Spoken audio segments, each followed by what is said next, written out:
Can you imagine being the governor of Puerto Rico when you get news that there's another hurricane, this one named Maria? It could make landfall as early as tomorrow. And yeah, by the way, Puerto Rico is in its path. The governor right now, Ricardo Rossello, joining us. Governor, here we go again, huh?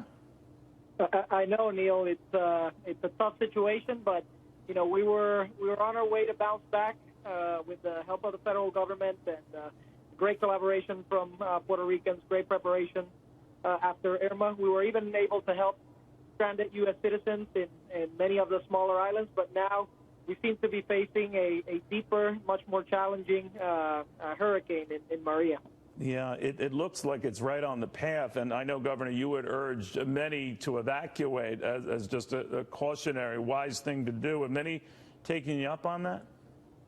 Well, you know, it's always a concern. I was today actually on the ground making sure that people in flood-prone regions could move to different shelters. You know, we have now over 500 shelters in Puerto Rico, Neil, making sure that anybody and everybody that needs a safe place can have one. We have plenty of water and food, at least for 20 days for those who are sheltered. So this seems to be a very ferocious, intense. It's going to bring a lot of water. It's going to bring strong winds. So we're cautioning people that if you're in a flood-prone area or if you have a house that's you know, not made out of the best materials, it is imperative for you to move because it could be a decision that is between life and death.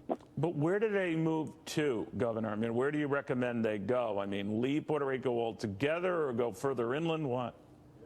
No, well, we have, as I stated, 500 sanctuaries that are built of concrete. They're made to sustain, you know, Category 5 winds. And as I stated, they have plenty of food and water. So we've made a digital map so that it's geo-referenced. All the citizens of Puerto Rico, actually, anybody can go into it and see all of our shelters. They can go to them. They can see which of the areas are flood prone. So there's a lot of information out there now. The critical objective here, Neil, is this storm could be the worst storm in over a century in Puerto Rico.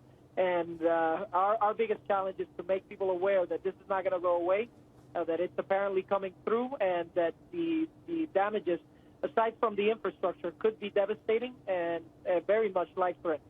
All right, now, I'm sure you're hoping for a more northerly eastern track that takes it away, not only from your neck of the woods, but any land neck of the woods here. So far, that does not look to be the case. But if so, it would be the first really serious back-to-back storms your area has ever encountered. Are you ready for just that?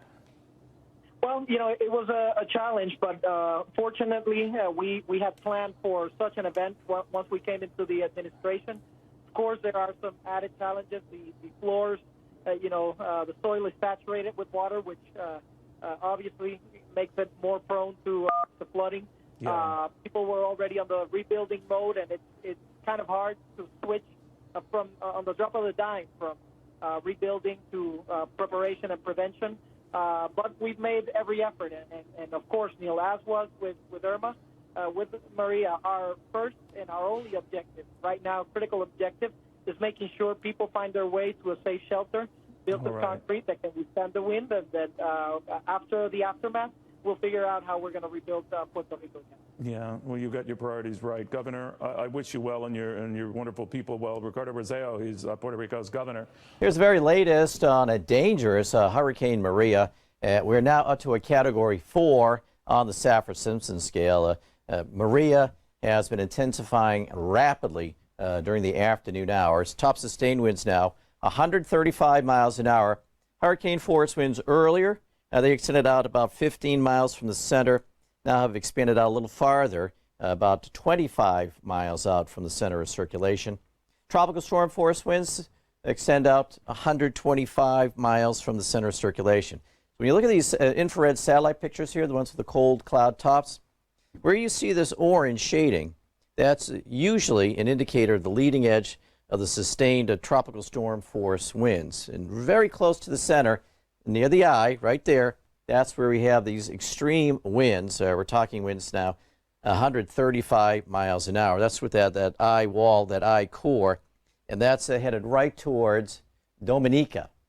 So unfortunately, looks like Dominica is in the path of the worst of Maria here. And just up a little bit is Guadeloupe, and down to the south is Martinique. So these the three areas will be of greatest concern for these extreme winds as we get at the core of Maria. Farther north, more tropical storm conditions, and down to the south as well. That's kind of reflected in the warnings here too. So in St. Lucia, we've been now downgraded to a tropical storm warning, but still hurricane warnings, Martinique, Dominica, Guadeloupe. And this is where the worst of the conditions will be as we head farther to the north to tropical storm warnings up around St. Martin. But hurricane warnings have been extended farther west over towards the Virgin Islands and Puerto Rico. So from Tuesday night to Thursday, that's when we'll feel the greatest impacts from the Virgin Islands into Puerto Rico. They could be extreme.